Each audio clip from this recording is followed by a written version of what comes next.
Bem-vindo a mais um Casando Sem Dívidas. E a primeira coisa nesse vídeo que eu já queria começar é perguntando: quando você pensa em casamento, qual que é a primeira coisa que vem na sua cabeça? É a lua de mel? É a festa? É o vestido? É a casa que vocês vão ter? É não precisar dar tchau no domingo? Ou você logo pensa na questão financeira? Você já parou pra pensar que o sim que você fala na hora que você tá ali formalizando o seu casamento também é um sim muito importante para a sua vida financeira? Pois é, hoje a gente vai falar sobre os regimes de casamento e como que eles afetam as suas finanças, né? As finanças do casal e de cada indivíduo também. Então, se você é novo aqui, já se inscreve no canal, curte esse vídeo e envia para aquele amigo ou amiga que tá noiva e que precisa dessa informação.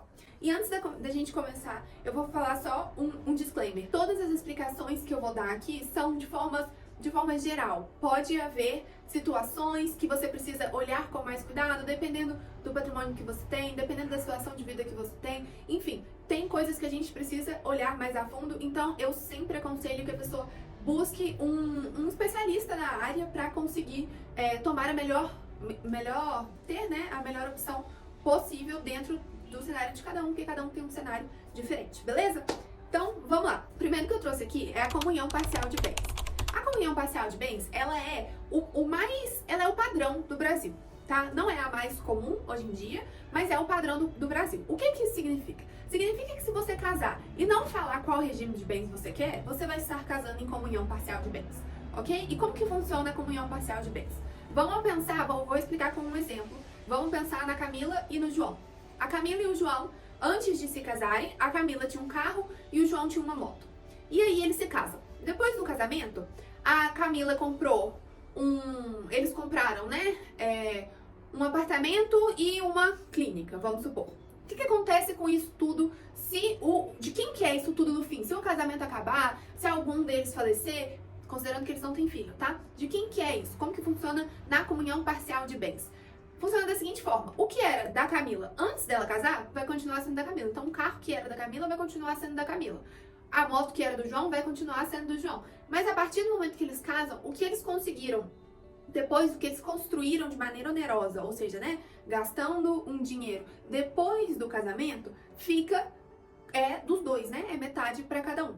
Não entra nessa divisão heranças e doações que aconteceram depois do casamento, ok? Então agora falando sobre a comunhão universal dos bens. A comunhão universal dos bens é aquele tudo é de todo mundo, tudo é nosso, né? Tudo que você tinha antes e tudo que você adquire depois do casamento é de todo mundo, tá ali junto e misturado. Inclusive a herança e doações também vão entrar, né, nessa divisão. Em resumo, na comunhão universal de bens, a gente tem tudo ali é de todo mundo, vai ser dividido entre o casal. Ok? E passando para o próximo regime, a gente tem o regime de separação total de bens. Que basicamente, o que é o regime de separação total de bens? É o contrário do comunhão universal de bens. No comunhão universal de bens, tudo é de todo mundo, lembra? Na separação total de bens, cada um fica com o seu. Então não tem essa mistura. Adquiriu um carro depois do casamento. Quem comprou fica com o carro. Mas e se a gente quiser comprar um carro junto? Então vai ter que colocar metade do carro no nome de um, metade do carro no nome do outro, ok? Para fazer essa divisão em conjunto. Mas na separação de bens, cada um fica com o que era seu e com o que comprou depois que casou também.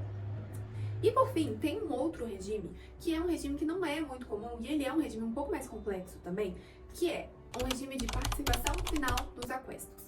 E aí, o que é esse regime? Basicamente, ele é uma mistura do comunhão parcial de bens com o separação total de bens. Durante o casamento, o casal, né, funciona com separação total de bens. O que isso significa? Se você quiser, vamos supor, eu já tô casada, eu tenho um apartamento que tá no meu nome e eu quero vender esse apartamento. Se eu tivesse em comunhão parcial de bens e eu tivesse comprado esse apartamento depois que eu casei, para eu vender esse apartamento, o meu marido precisaria assinar o documento aprovando isso. Por quê? Porque metade é dele, né? Se eu tivesse em comunhão universal de bens, e tivesse comprado esse apartamento antes de eu ter casado, a mesma coisa, meu marido teria que assinar. Por quê? Porque tudo que é meu é dele também, ok? Mas se eu tivesse uma separação total de bens e quisesse vender o apartamento, ok, só eu mesma assinava, eu poderia vender o apartamento porque o que é meu é meu. Então, no participação final dos aquestos, é isso que acontece. Durante o casamento, ele funciona como se fosse uma separação total de bens.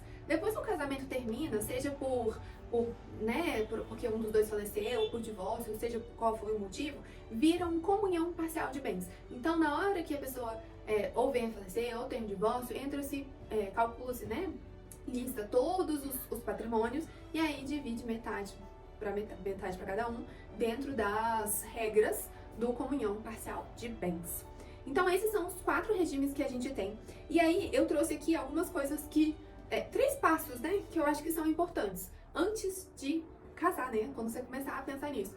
É ter realmente uma conversa aberta, falar sobre isso. Falar sobre isso não significa que você ama menos a pessoa, ou que você quer o mal da pessoa, ou que você tá querendo passar a perna na pessoa, não tem nada a ver isso. Na verdade, isso é uma demonstração de confiança, de atenção, de carinho, de que você realmente está querendo fazer as coisas da forma mais correta possível. Então sim, conversem sobre isso. O segundo ponto, pensem também nessa parte do dinheiro, no que tange ao planejamento financeiro. O que vocês querem para o futuro, sabe? Onde vocês querem chegar? Qual é o estilo de vida que vocês querem ter? Tudo isso a gente pensa e organiza no planejamento financeiro. E por último, para essa parte de regimes de casamento, se você tiver com dúvida, se você não souber o que fazer, se você não chegou, olha, eu pensei isso, pensei aquilo, mas a minha situação pode acontecer isso ou aquilo, procura um profissional, porque ele vai saber te orientar.